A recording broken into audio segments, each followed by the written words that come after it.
Hey, champs! I am thrilled to highlight one of our sponsors this month, the Sales Arms. Chris has been on our podcast a few times with my good friend and fellow consultant, Stephanie Bradley, and the Sales Arms are truly a game changer when it comes to handling sales outreach and retention for yoga studios and fitness studios. You may have heard our episode with Martine, owner of the home studio, on the show. She credits the Sales Arms for doing all the client outreach and monitoring every step of her customer journey. Listen to her in her own words. What is so great with working with them is that they basically are in contact with everybody that comes into my studio and that's new, and they'll send them a text message and they'll get them engaged until they get people to come back in. That was the part where I was looking for help, and I was like, I need to upload something, and it's just a lot of time and effort that goes into this, and they are personal, so it's an actual person behind a text message, and it's not something that is automated. And that was important to me. What percentage of new person comes back in 30 days? And so mine was 15 and 20% prior to doing this, and now it's been up to 35 to 40%.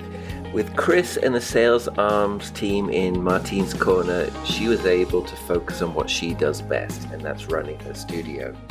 So if you're looking to boost your studio membership without getting bogged down in sales calls and follow-ups, which I call with my clients daily detective work, and you have somebody else do the heavy lifting for you, go to yogabizchamp.link/TSA. So with our Yoga Biz Champ exclusive link, you get a direct booking with Chris, the owner, to have a chat. So again, that link is yogabizchamp.link/TSA.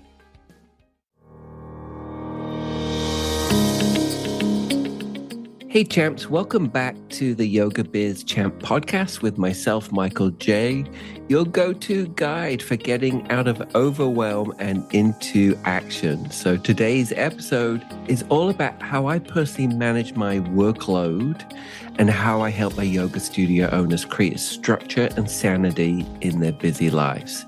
So let's get right into it.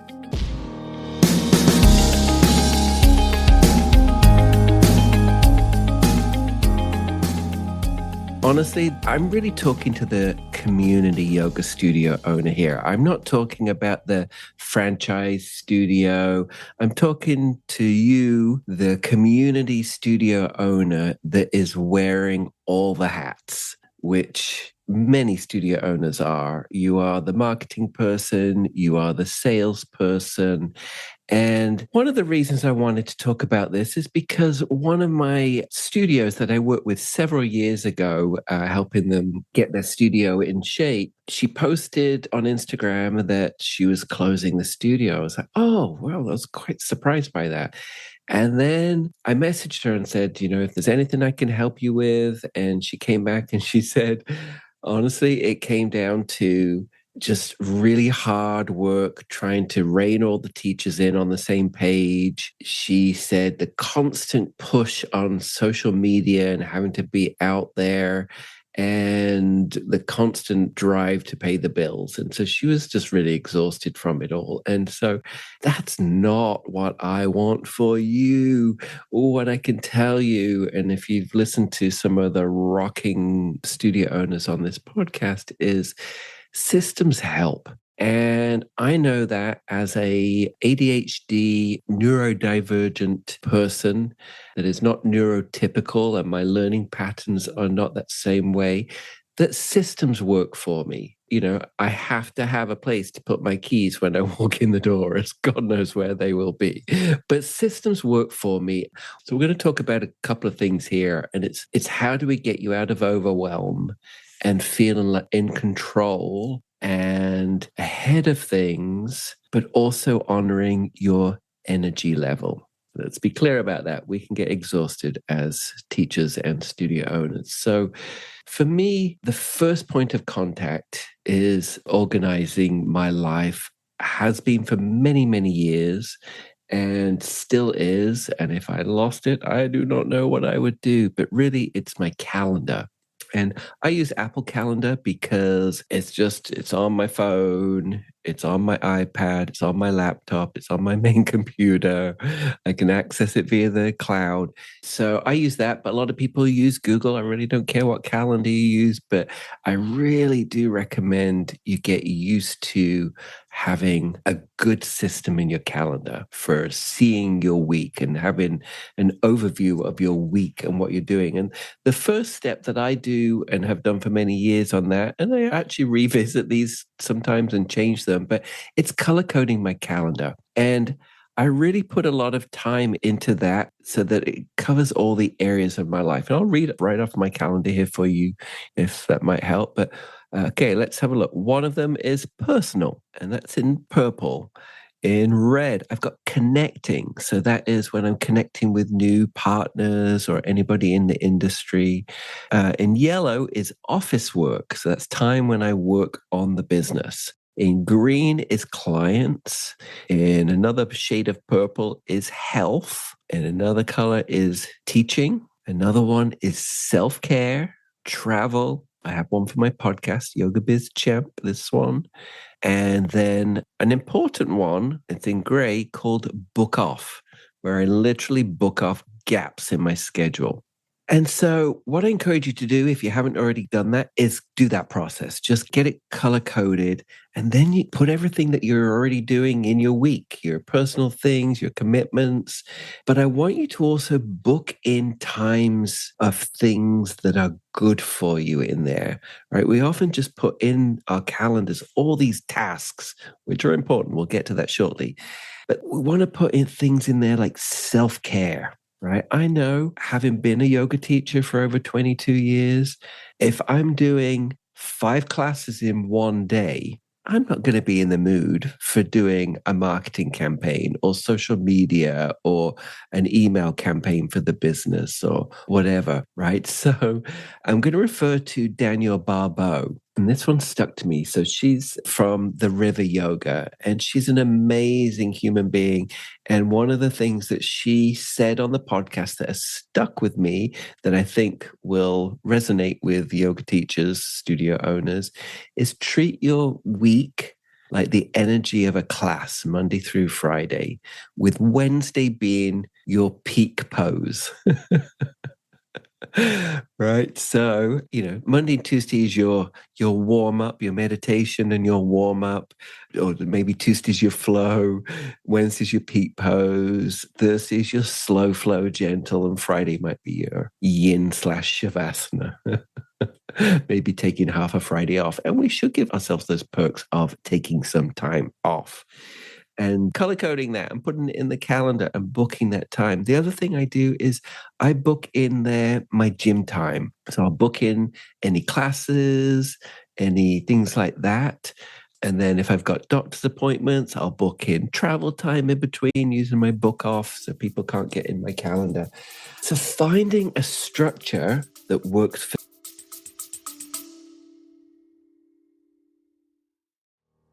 Hey champs. As studio owners, you're relying on local customers. Do you ever wonder how to get your business to show up higher on Google when people search for services like yours nearby? Your classes are top tier, but if local customers can't find you online, you're missing out.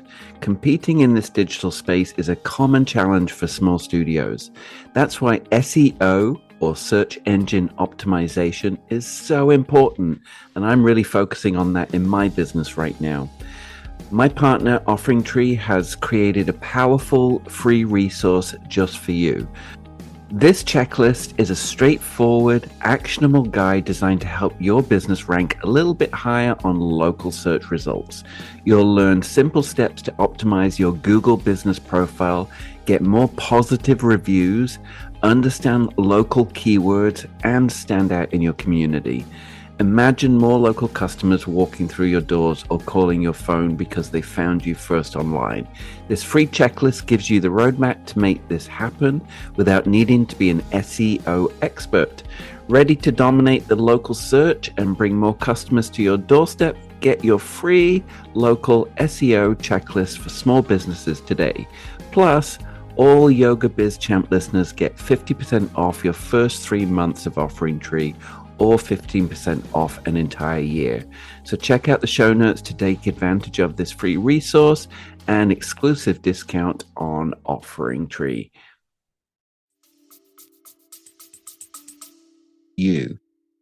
So I want you to look at your week.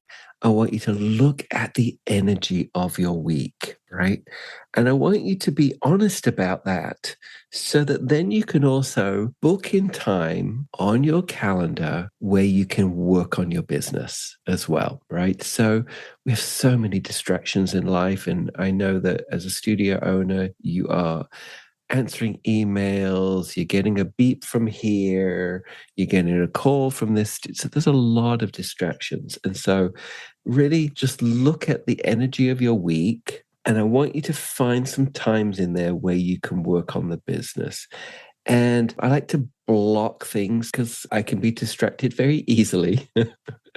I like to work on one type of thing at one time. So for my week, Monday through Wednesday is when I work with my clients, and they can't get in with me on any other days because I know that I'm going to serve them better when I'm just working on one thing and I'm just in that mode and I'm not having to switch modes constantly, which I have done that. When I first started and I was doing virtual teaching, I would have a client in the morning, then I would turn my living room into a virtual yoga studio. I'd stream a live class. I'd pack that all away. Then I'd have to go to lunch and then I'd come back to trying to get back into computer mode. So I've learned that that doesn't work for me. And then the other way I've structured my life here is Thursdays is podcast day or content day. And then Friday is marketing day, where I work on getting content ready to go out there. So that's how I've structured my life, but that's going to be very different for you. And so those days that you're heavy teaching, you don't want to book yourself these major projects in there. But on those lighter days, you can book yourself time to allocate to work on your studio projects from your project board, which we're going to touch on very shortly. The other thing I'll tell you that I have learned about myself as a wonderful neurodivergent being is that I work better in spurts. My energy is better in spurts. And so some people call this time boxing, where you're going to put something into your calendar and you're going to just work on one thing, just one thing. So that could be a 15-minute time block. It could be a 30-minute time block, 45, an hour, whatever it is, one time block for one thing. And what I personally do outside of those time blocks, so if I've got this project where I'm just hyper-focused, which is a superpower of ADHD people too, we can go one way, but when we're focused, it is a hyper-focus. And so once I finish that project, I book time into my calendar. This may sound a little crazy, but it works for me. And I book in 10, 15 minutes and I write dance/stretch. So I literally put my headphones on, I get up and I just move my body around. I've been doing some mobility drills with a stick lately, mobilizing my spine and my shoulders. And so I just sort of get my body moving, get it out. So then when I come back to my next time boxed spurt of working on one thing, then I feel like I'm always moving the needle forward. And we'll get to this shortly on project management, but not putting too many things in your day. Being really realistic that maybe 3 things in your day is enough. Now, let's just talk about one more thing on here. Again, this is for the community studio owner, the solopreneur community studio owner, or the solo studio owner, or somebody that has a manager. But we need to be doing daily detective work. And so that is keeping an eye on our business really every day. It could be with our coffee, it could be 30 minutes, but looking at our client journey, logging into our booking software systems, looking at the reports, looking at the things that need to be looking at. Are people purchasing things and using them? Attendance. So just, I call it daily detective work, but just looking at your business every single day for a short period. So you're able to catch things quickly. And I'll just give an example of that. if you sold a 2-week intro pass, this is for somebody that might not have all the automations and all of those things going right now, and the touch points, automated touch points. But if somebody, you've sold a 2-week pass and that person has not come in the first week, but you've allocated yourself, I'm only doing client touch points on Friday, you might have missed 50% of their client journey. Right. So that's why I like a little bit of time every day booked in there, whether it's just you or somebody that works for you. But there needs to be some time put in there to really keep an eye on the pulse of your studio. Because if you're a small to medium studio, every client is precious. Right. So we can't allow them to leak out. I'll do a separate episode about studio leakage. But anyway, so that's calendar. I'll give one more on here too that works for me. First of all, you see me probably online with these big Apple headphones on.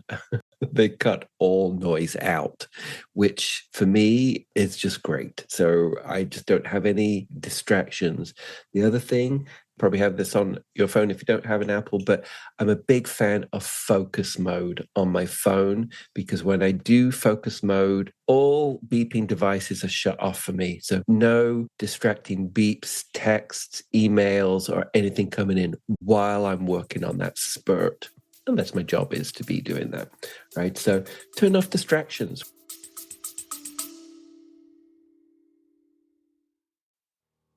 Hey champs, I want to spotlight our podcast sponsor and someone I consider both a friend and a trusted expert, Mitch McGinley from Boutique Fitness Brokers.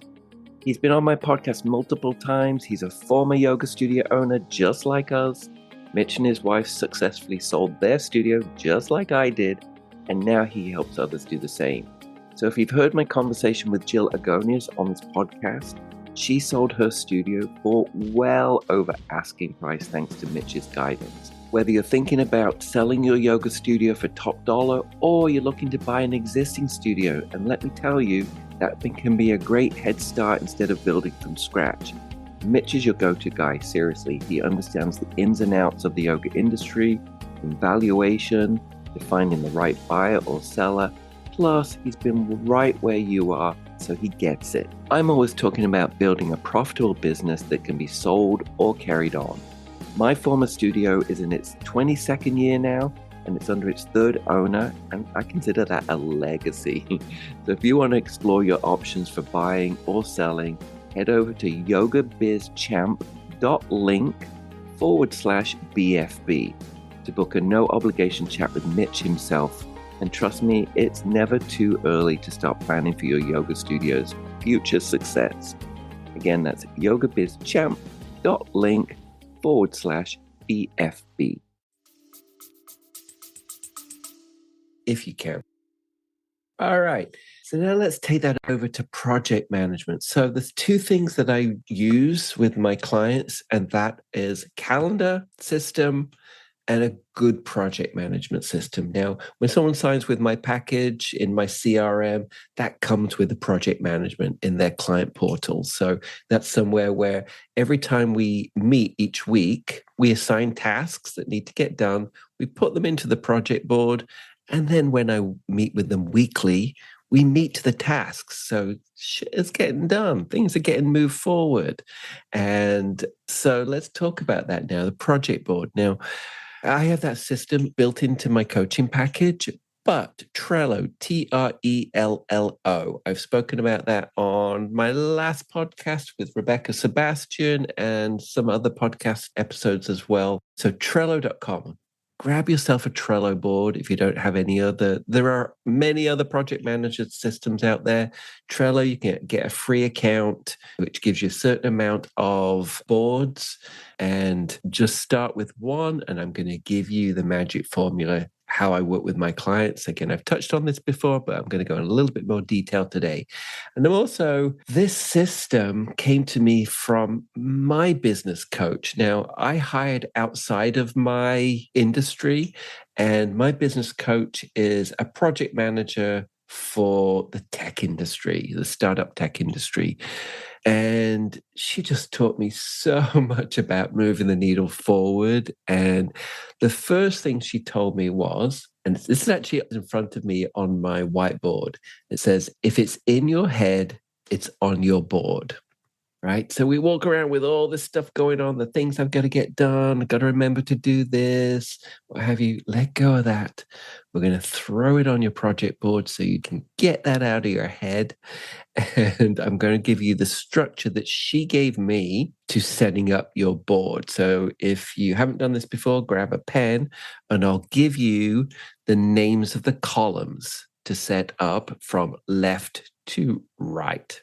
So the first column that you're going to set up is called to do eventually.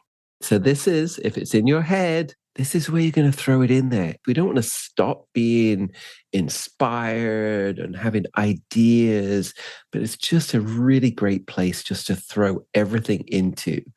I've got to talk to the landlord about the leak. I've got to do that, like whatever it is.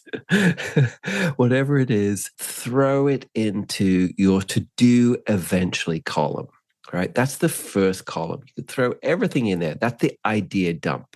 The next column is, and I'm questioning this one myself right now, but it's to do in the next 2 weeks, which that's where you take it from there, or it becomes actionable. We're actually going to do something with this now, right? So we take it out of that column or we create new cards in that column.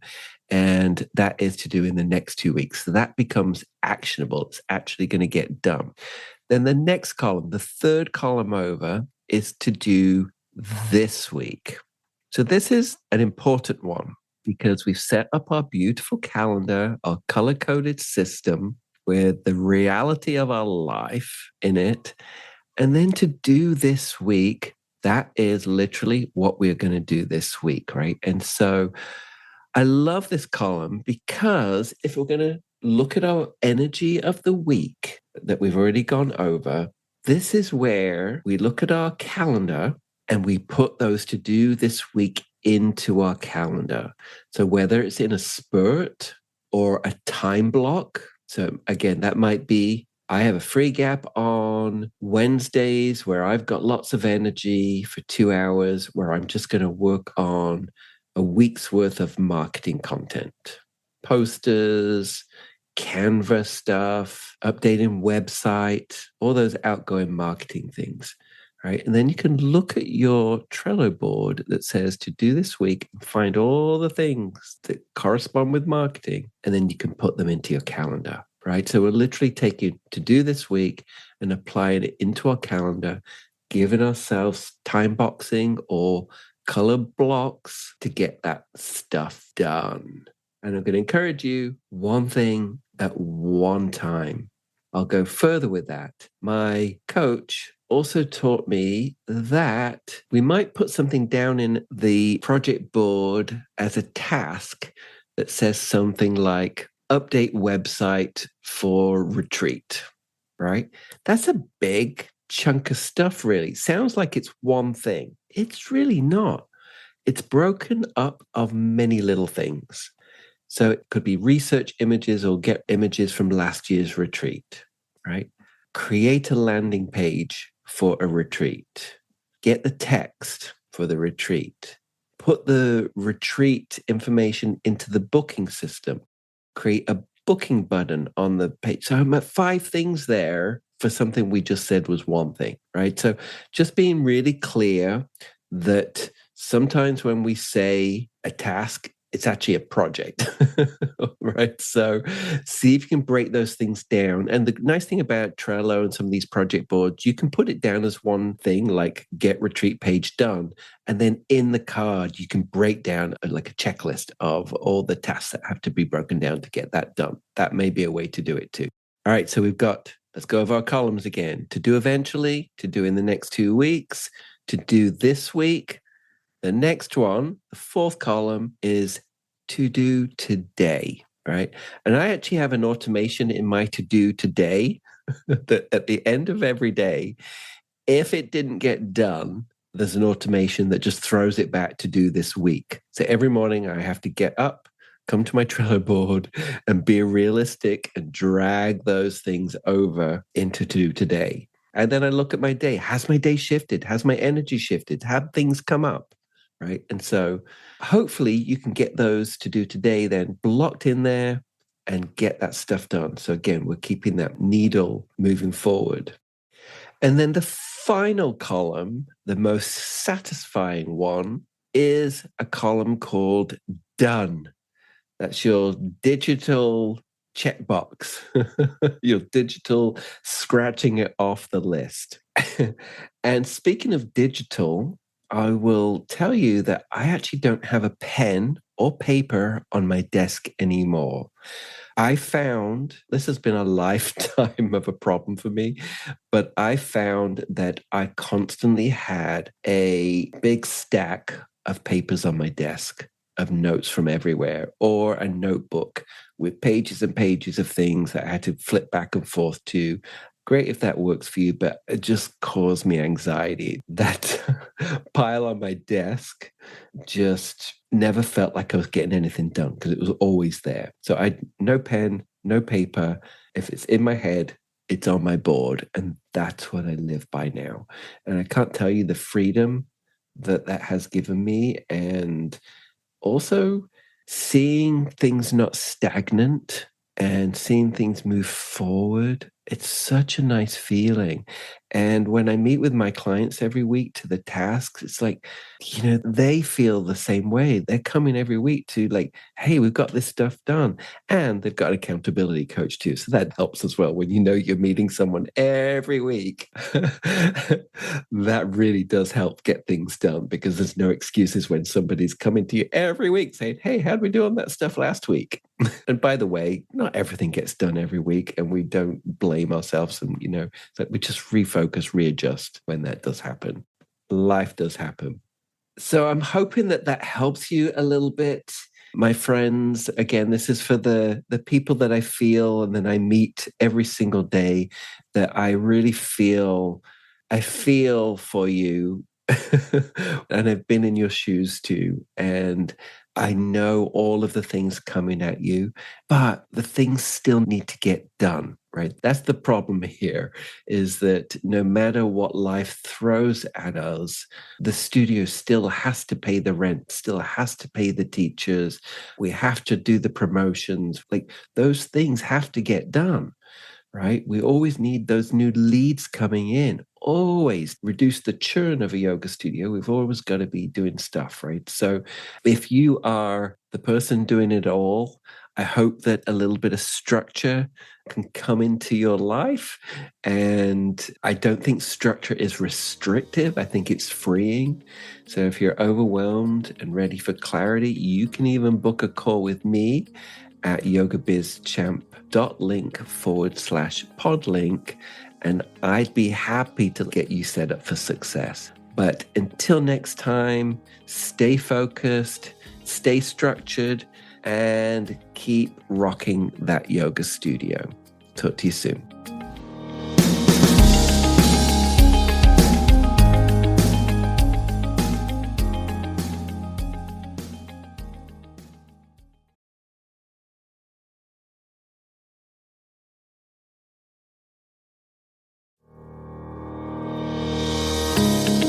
Thanks for tuning in, champs. If you've enjoyed today's episode, please subscribe and leave a review. It really helps me out a lot. And if you're ready to open your own studio or grow your current one, visit yogabizchamp.link/podlink. Again, that's yogabizchamp.link/podlink to book your free strategy call with me and explore my Start a Studio and Grow a Studio packages. And you'll also get access to all of my free Yoga Biz Champ resources there. And you can also check out the video content on YouTube for more insights, and follow me on all social media platforms at Yoga Biz Champ. See you next time.